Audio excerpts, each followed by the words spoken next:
I, at that point, started having two tangents, which is realizing I need to do something about it. That this disparate information level, that one group has everything, everybody else has nothing. And the other thing is I needed to make the world safer because we're kind of screwed. Because of this over-financialization, all the debt, that we could lose the system at any point. Nothing had gone away. The printing of money was just a way of wallpapering over the cracks that the earthquake had left behind. So I'm like, okay, what can I do? So the idea I had with a bunch of people was to try and set up the world's safest bank. And I tried to go and do that. It was slightly arrogant or stupid, probably, to try to do because it's not easy. And we got together quite an amazing group of people. Still, we tried in Singapore, we tried in Switzerland, we tried in the US, it was just hard to do. The system is not there for you to try and change. And so in that process, a friend of mine, one of my clients, tapped me on the shoulder and said, you should take a look at Bitcoin. This was 2012. And I'd been aware of Bitcoin, and I took a good look at it. And he explained to me both the store of value proposition and the blockchain element, that anything could be trusted on the blockchain. I looked at this and I'm like, oh my God, this is the future that we need. Because the problem we've got is when a firm like Lehman Brothers goes bust, nobody knows who owns what. And somebody's going to get screwed in that equation. Just one of the very issues at the center of the system. Nobody knows who owns anything. So I started looking at that and I started writing articles and invested in it first time in 2013. 2014, I started Real Vision because I wanted to democratize the very best financial information.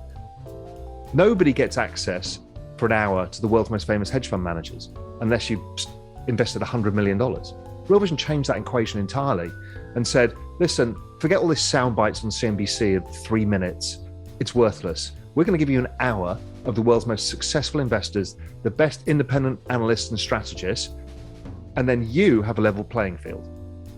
And that was a game changer. I mean, since Real Vision started in 2014, there's probably been 200 podcasts that's copied that model. So this is this movement. There's two things. There's the democratization of information, and then there's crypto. So crypto, as it starts building out as an ecosystem, you start to realize that, okay, this is now the fastest adoption of any technology in all recorded human history. The internet from 1990 to 2000 grew at 63% a year. That was the fastest adoption of any technology in all recorded history. Prior to that, mobile phones was the other one. But what happens is the internet technology and the mobile phone technology allows for these networks to be built. And once that network's in place, it's faster to build the next network. So in India, for example, they've just basically given out free data to every mobile phone in India. So guess what? Data usage is the highest in the world. And so their internet scaling becomes faster. So the internet was huge, as we all know, and it remains huge. So at 63% a year, it then flattened out over time as more and more people got adopted. So at 1997, it was growing at 63% a year, and there was 140 million users of the internet. In 2021, there are 140 million crypto users, and it's growing at 113% a year. Jesus. Double the speed. Now, this is where humans struggle. Linear numbers and exponential numbers. Because it's exponential, it means that growing at 113% a year, we're going to go from 140 million people to 1 billion people by 2024. Jesus Christ. I mean, so when you go back and how you introduced all of this. So if you know that something is being adopted at this speed and it's a network of money at its core, and you can buy an infinitesimal fraction of it, so everybody can buy 10% of their net worth, then everybody who takes this opportunity will probably have the biggest opportunity in history to make money. It's probably the most viewed piece I've ever done on YouTube. It was like, I don't know, 2 or 3 million views, called The Retirement Crisis. And it resonated because I kind of showed how people haven't seen it. Check it out on YouTube. It's well worth your time. And it's a long time ago. It predicts a lot of what's going on now. And the point being is that there's a bunch of retirees, the baby boomers, and they've kind of screwed it all up because they've got all the debt. They've got too much equity exposure.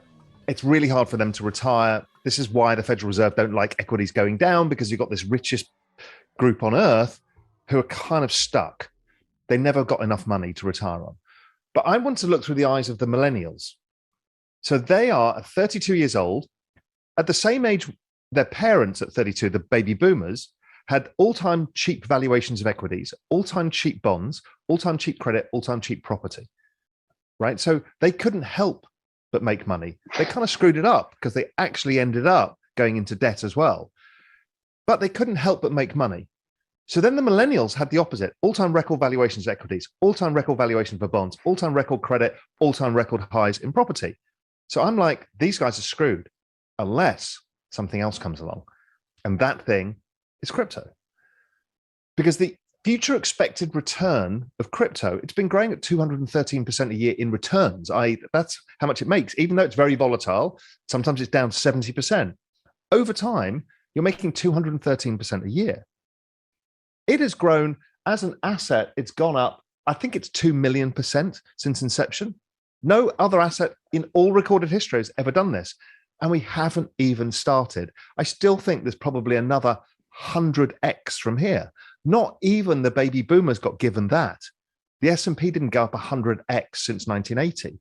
So this is the magnitude of what's there. So I'm screaming from the rooftops saying, you might be cynical. You might think you don't understand it.